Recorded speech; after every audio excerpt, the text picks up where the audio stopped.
2024년 9월 30일 대한민국 법원에서 서울의 소리 김대남 녹취록에 대한 그것을 방송하지 말라고 하는 가처분 신청이 있었고, 거기에 대해서 법원이 기각 결정을 했습니다.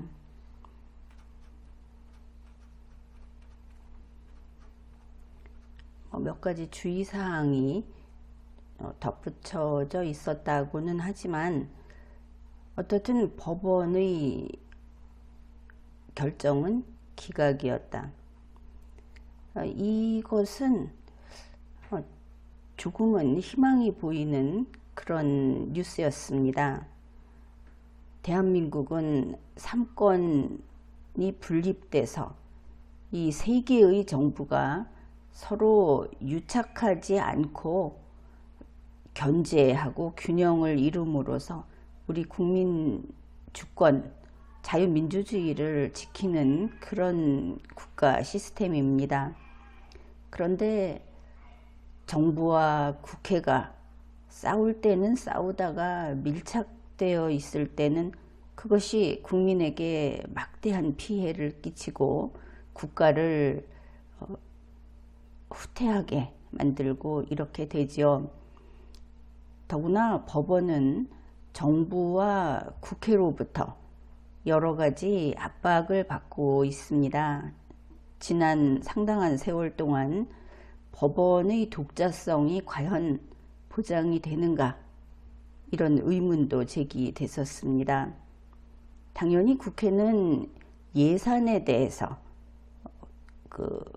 법원이 눈치를 볼 수밖에 없고, 정부에 대해서는 대통령이 대법원장을 임명하면서 그래서 결국은 눈치를 볼 수밖에 없고, 실질적으로 대법원장은 대통령 밑에 있는 것처럼 되어 있죠.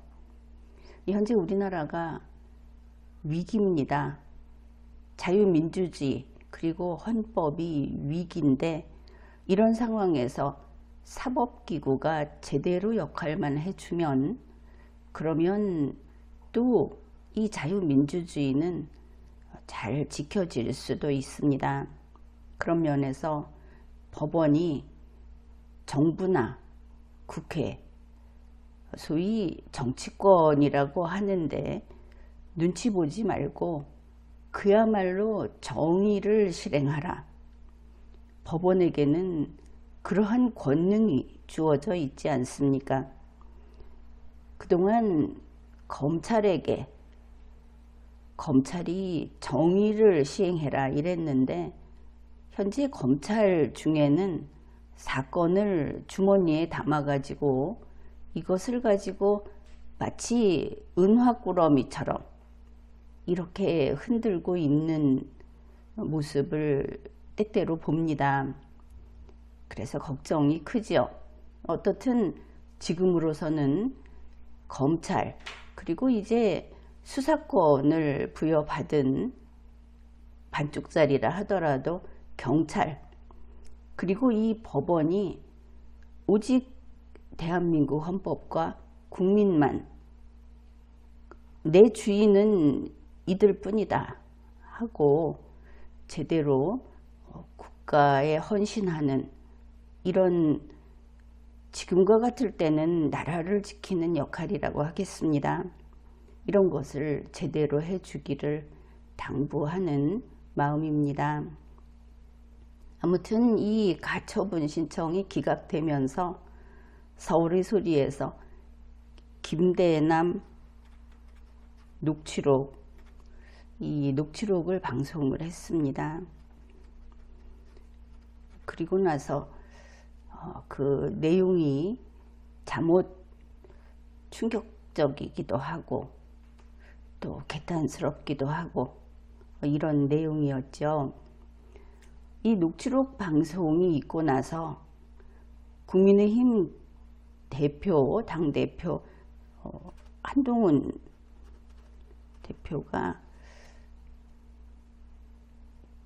그 SNS에 이제 이런 그 글을 올렸습니다. 그래도 체면을 차려서 구체적으로 그저 김대남 이렇게 세 글자 하면 족할 것을 빙빙 둘러가면서 이렇게 썼습니다. 현재 정부투자금융기관의 감사가 바로 김대남 씨를 말하는 것이죠. 그리고 그는 지난해에 그때쯤에는 용산 대통령실의 선임 행정관이었습니다. 이 사람에 대해서는 이 두 가지 사회적 위치 이거를 함께 기억해야 하겠습니다. 이 사람이 지난 국민의힘 전당대회 때 7월쯤이었죠. 그 전당대회 때 당대표 선거 이렇게 우리가 생각해도 될 텐데 그때 좌파 유튜버하고 전화통화를 하고 이 녹취록이 그 내용 아닙니까?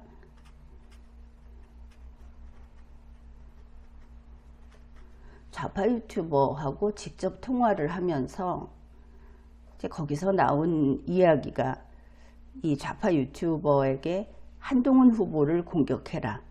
선거 때 아닙니까? 당내 선거기는 하지만 이렇게 사주했다. 그러니 국민들과 당원들께서 어떻게 보실지 부끄럽고 한심하다 이렇게 글을 올렸습니다.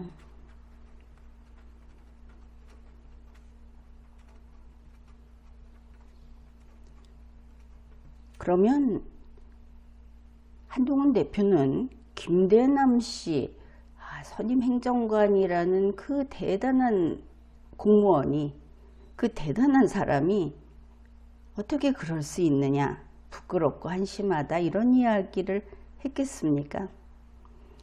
그것은 아니겠죠. 이 좌파 유튜버라는 인물은 이제는 유명인입니다.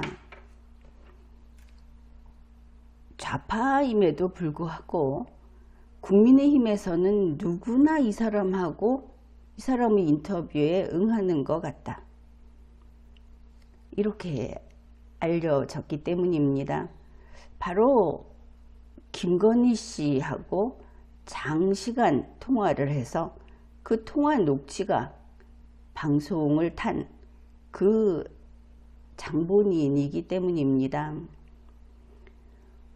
그렇다면 김대남은 윤석열 대통령의 사람이고 이 좌파 유튜버는 김건희 씨의 사람이고 그렇게 되겠죠. 그러니 한동훈 대표가 부끄럽고 한심하다고 한 대상은 바로 윤석열과 김건희가 부끄럽고 한심하다 이렇게 말한 것을 알 수 있습니다.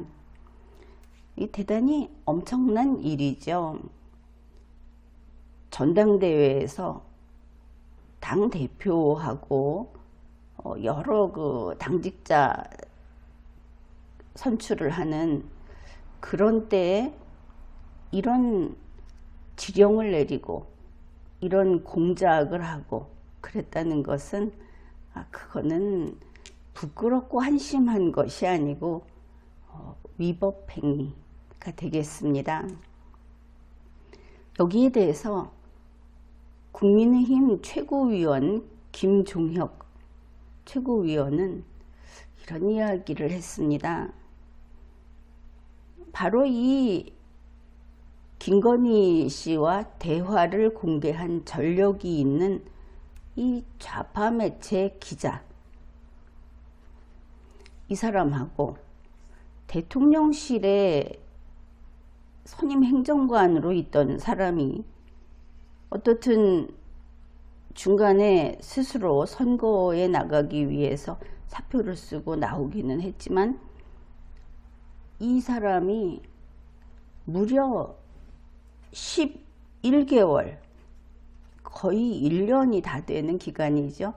11개월 동안이나 계속 이런 통화를 계속했다.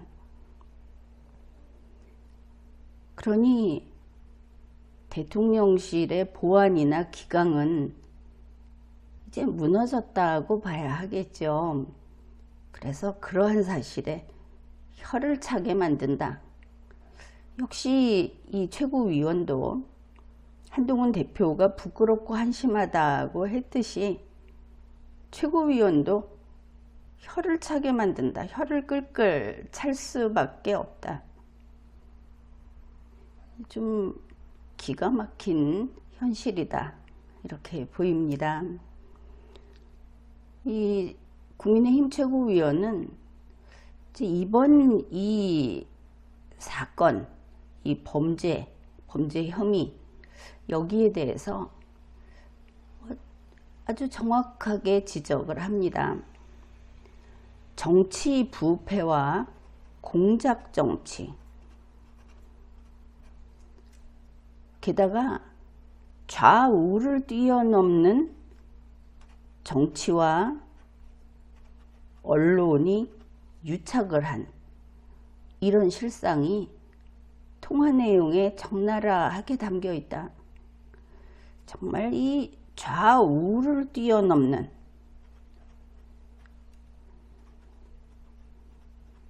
이 부분이 이 윤석열, 김건희 이번 이 대통령 측의 특징인 것 같습니다. 명품백 사건도 마찬가지죠. 이들은 끊임없이 좌파에 대해서 동지적 감정을 느끼고 있고, 그리고 보수가 생각하는 것처럼 보수를 우리 팀이라고 결코 생각하지 않는다. 그게 뭐 이 정도 되면 우리도 믿어줘야 할 것 같습니다. 그러니 이 국민의힘 최고위원은 아무리 한동훈이 싫더라도 좌파 매체까지 동원해서 공작 정치를 했으리라고는 상상도 못했다. 이렇게 이야기를 합니다. 그러면 공작 정치가 맞느냐? 이것은 공작 정치 그리고 실정법상의 법 위반이 되겠죠. 이 사안을 보면은 그 유죄의 결과가 나올 것이다. 이렇게 보이는데 거기에 대해서 증거를 수집하고 해서 기소를 하는 것은 수사기관의 몫입니다. 이게 공작정치라고 하는 것이 증거까지 나왔죠. 당사자에게 보상까지 확실히 제공이 됐다. 그걸 또 녹취록에서 본인이 일일이 밝혔습니다. 거기에 대해서 의심의 여지가 없는 것이죠. 현직이기도 하고 여기에 대해서 국회의원실에서 이 사람이 채용되던 당시의 회의록까지 받아서 이제 공개해 놓은 상태입니다. 공작정치라고 하니까 대통령실에서는 일말의 그 도피처를 찾고 있는지 모르겠습니다. 그런 희망을 갖고 있는지, 그때가 선거 때니까 경쟁 후보가 그러지 않았겠느냐 뭐 이런 식으로. 그러나 공작 정치는 경쟁 후보가 하는 것이 아닙니다. 대통령이 하는 것이죠.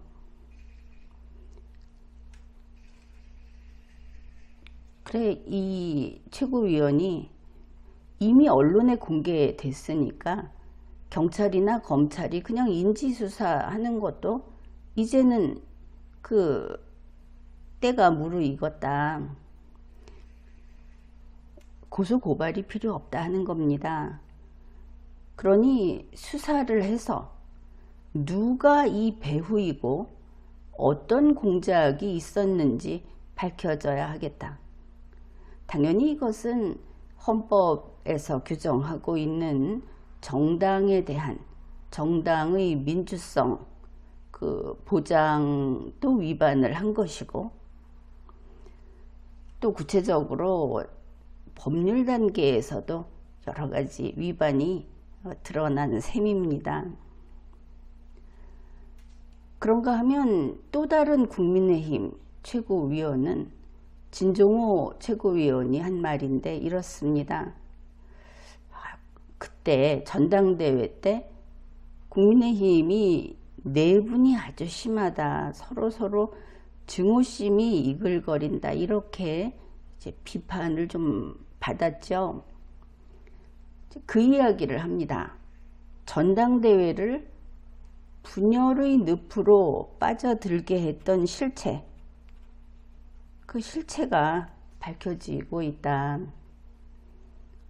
이렇게 되면 실체는 용사안이겠죠. 더구나 분명하게 이런 이야기를 합니다. 정권 불복 세력들,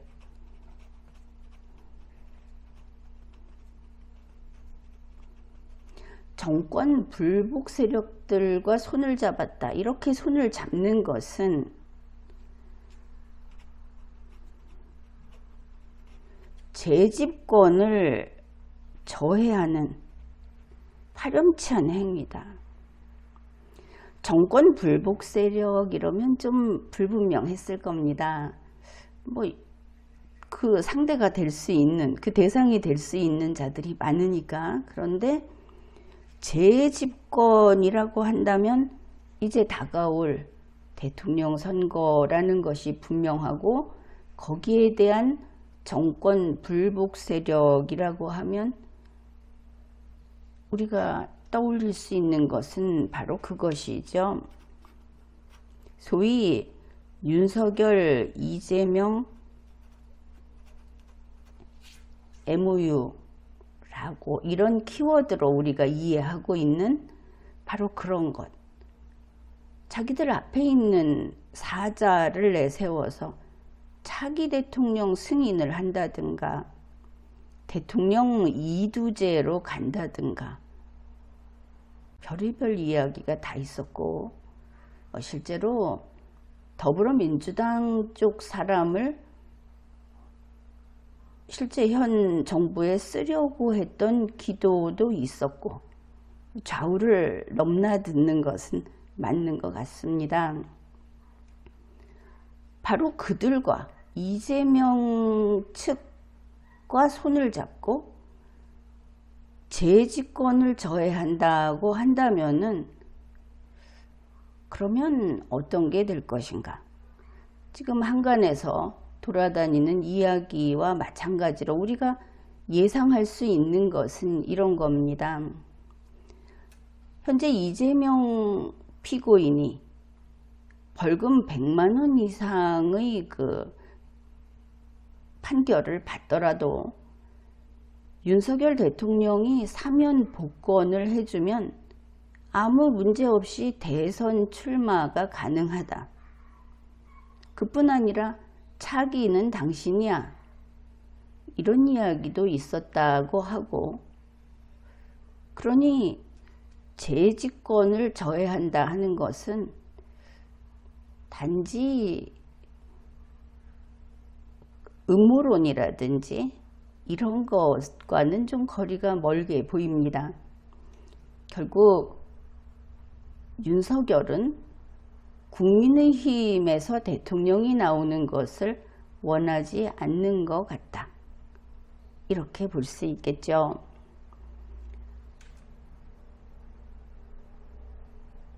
그런데 이런 와중에 윤석열 대통령이 10월 2일에 한동훈 빼고 추경호 등과 또 만찬을 한다는 뉴스가 보도됐습니다. 한동훈 빼고 라는 부분은 엄연히 윤석열 대통령의 결정이죠. 한동훈 대표가 어떻게 그 결정을 바꿀 수 있는 처지가 아닌 겁니다. 그러니 언론 기사 제목도 한동훈 빼고 라고 들어간 거 아니겠습니까? 그렇지 않아도 용산에서 한동훈을 못마땅해 한다. 그것이 총선 때부터 좀 나오고, 그리고 국민의힘 전당대회 때는 아주 폭주하다시피 쏟아져 나왔습니다. 또한 가을에 접어들면서 소위 작전팀이라고 하는 게시판 여론, 이런 것을 조성하는 쪽에서는 추경호가 대선 후보로 어떠냐, 추경호를 대선 후보로 원하고 있는 사람들이 있다, 이런 식의 그 선전문이 돌아다니는 것도 알고 있습니다. 그리고 보궐선거에서 실패하면 한동훈은 내보내야 한다, 이렇게도 하고, 그런데 그거야 소문이라고 하겠지만 대통령이 직접 한동훈 빼고 라고 했다는 것은 아주 의미가 크죠. 그래서 국민의힘은 현재 한동훈 지도부,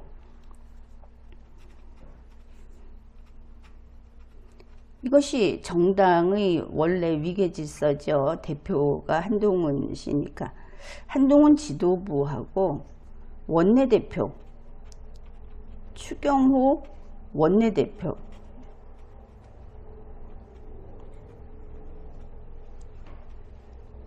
이들 간의 묘한 어떤 대립, 힘 겨루기, 싸움, 뭐 이런 것이 보이고 있습니다. 그런데 윤석열 대통령이 이쪽에 척 가서 붙은 것이죠. 그러는 바람에 이제 공개적으로 이렇게 분열 대결 구도가 이렇게 되는구나, 이렇게 다들 생각하게 되었습니다.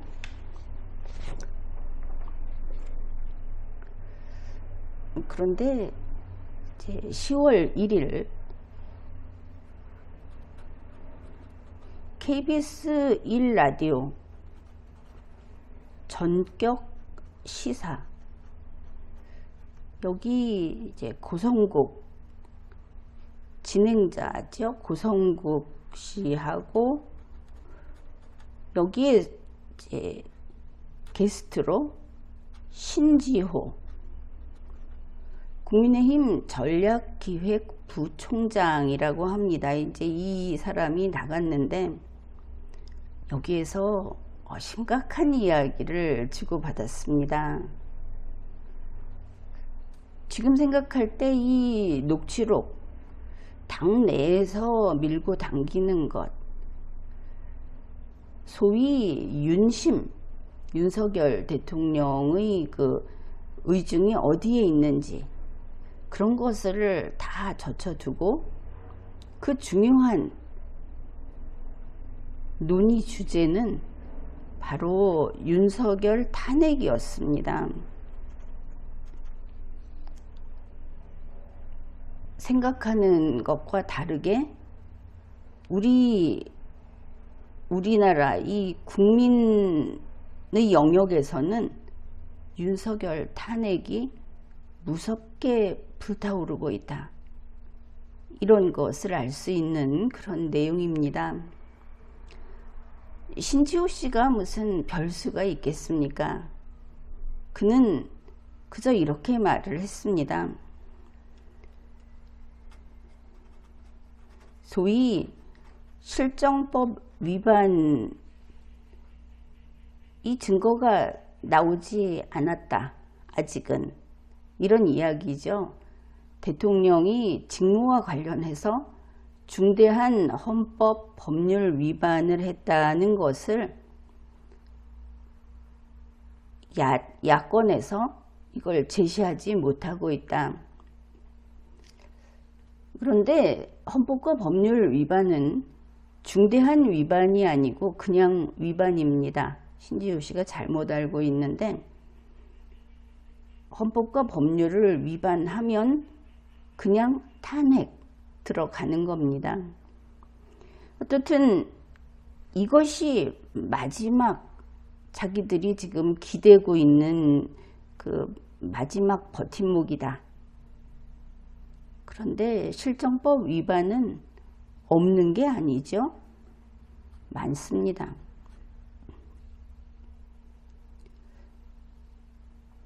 리걸마인드 연구소에서 이것을 다루지 않고 있을 뿐이지 일단 많다.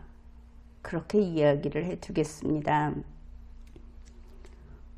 그러나 신지호 부총장은 상황은 알고 있는 것 같습니다. 이런 이야기를 하는 겁니다. 법 위반도 위반이지만 이것은 요건 충족됐습니다. 분명히 이야기를 하지만, 그러나 사실은 헌법이나 법률을 위반했다고 해서 바로 탄핵 들어가지는 않죠. 탄핵은 다름 아닌 국민의 마음이 돌아섰는가, 또 다른 경우는 국민이 분노하고 있는가, 뭐 이런 경우에 탄핵으로 가게 됩니다. 그런데 신지호 부총장 이야기가 이겁니다. 대중적인 분노가 지금 올라가고 있는 건 알고 있는 것 같습니다. 그런데 어디까지 올라갈 것인가? 그 다음에 지금 이 상황에서 여론이 저 윤석열 안 되겠다. 이 여론이 얼마나 움직일까? 이게 큰 변수다. 이렇게 이야기를 했습니다. 그러면서 밖에서 아무리 대규모 대중투쟁을 해도, 그러니까 탄핵 집회도 하고 이러죠. 탄핵 방송도 하고 많이 합니다. 그렇더라도 국민의힘 108석이 안 무너지면 된다. 그러니까 윤석열 탄핵으로 가느냐 마느냐 하는 것을 막아서고 있는 것은 우리 한동훈 지도부다. 이렇게 이야기를 한 것입니다. 어떻든 여기에서 우리가 알 수 있는 것이 이들은 다 소위 우파 아닙니까? 보수 우파. 이제 우파 측에서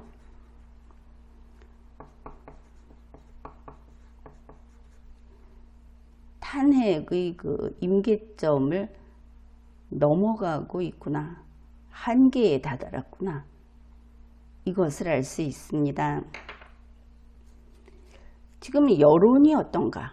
대중적 분노가 어떤가? 여기에서 좌파가 윤석열 정권을 싫어하고 이런 것을 벗어나서 지금 우리나라의 실정을 봤을 때 첫째 할 것은 윤석열 출국 금지시켜야 됩니다.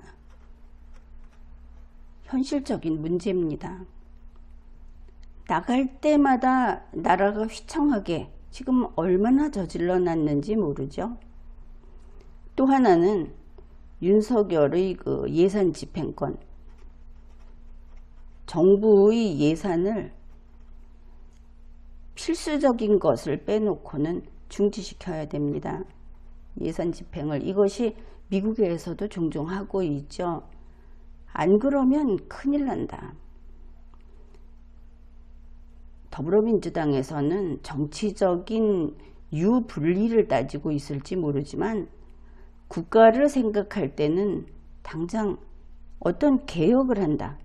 외국 회사와 외국인들, 외국 정상들과 의논을 해서 우리의 것을 이렇게 나누고 서로 나눠 갖기로 한다는 어떤 협약, 이런 것을 모두 중단시켜야 합니다. 사실 대통령을 하루 바삐 못하게 해야 한다. 이런 실정인 겁니다. 그런데 이제 이런 것을 아는지 모르는지 이 국민의힘 내부에서도 이 정도 위기감, 지금 상황이 거기까지 왔다는 것을 알고 있는 것 같죠. 그 다음에 밖에서 이런 그 언론을 통해서도 나오는데, 한동훈 대표가 김건희 씨에게 사과를 하라, 지금이라도 사과를 하라, 자꾸 이렇게 말을 해서 윤석열 대통령 측에서 불쾌한다는 말이 나와 있죠. 여기에 대해서도 이야기를 하자면, 걸핏하면 무슨 사과 이러는데, 윤석열도 김건희도 황족이 아닙니다. 무슨 사과입니까? 입으로 사과해가지고 사과라는 말 한마디 했으니까 됐다.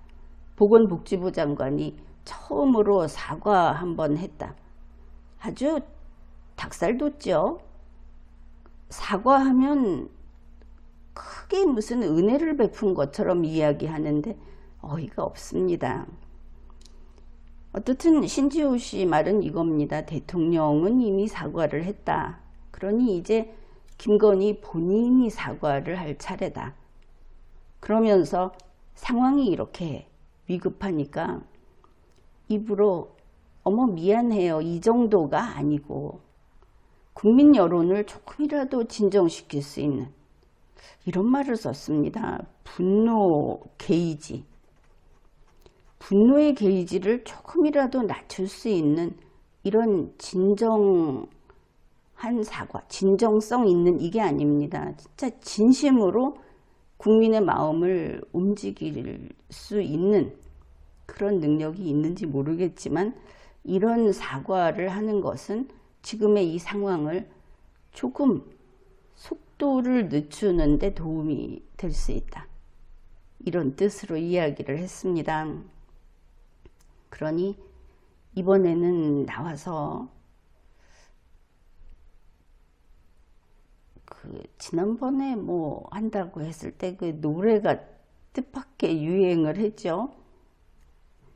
좀 비아냥거림 섞인.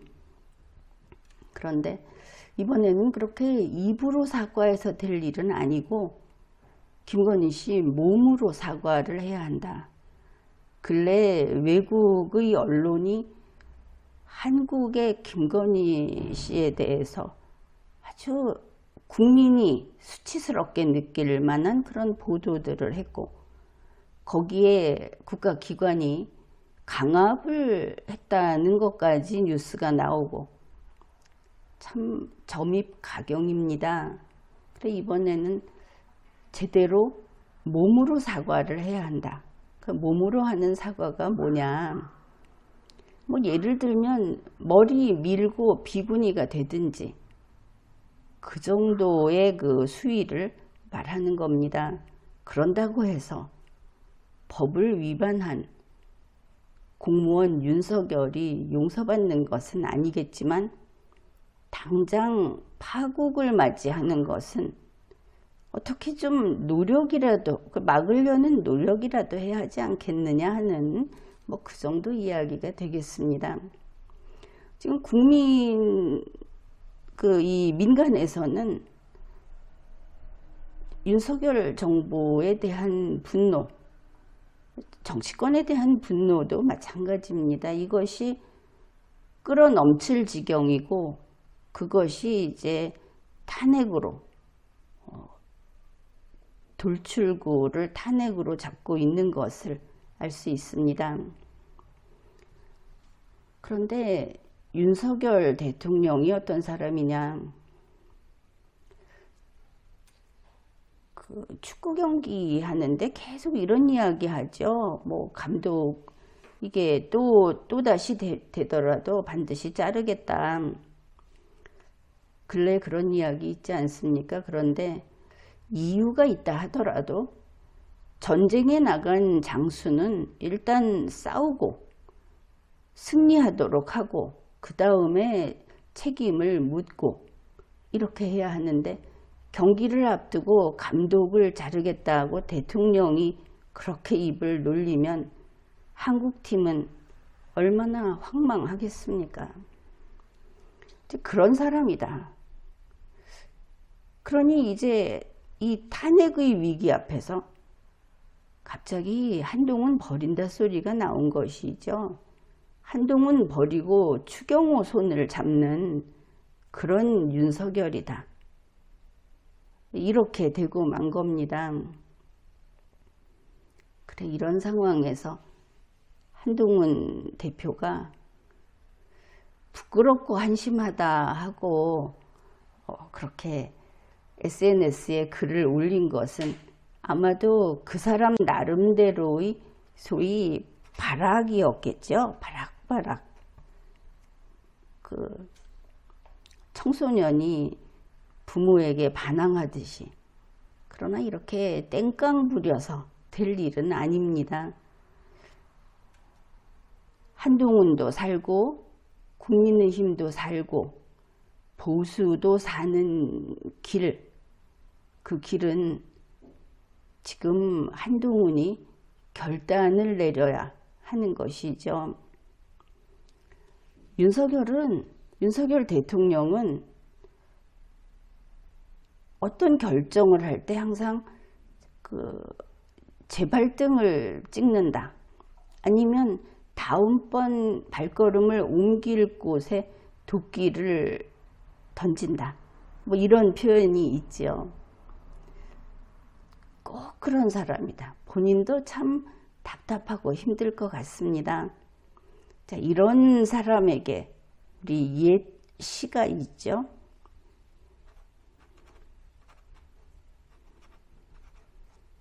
공무도화. 그물을 건너지 마십시오. 공경도화. 그러나 끝내 그물을 건너네. 타하 이사. 그래서 죽고 말았네. 마지막이 당내 공화, 내 어쩌리요, 이런 시가 있습니다.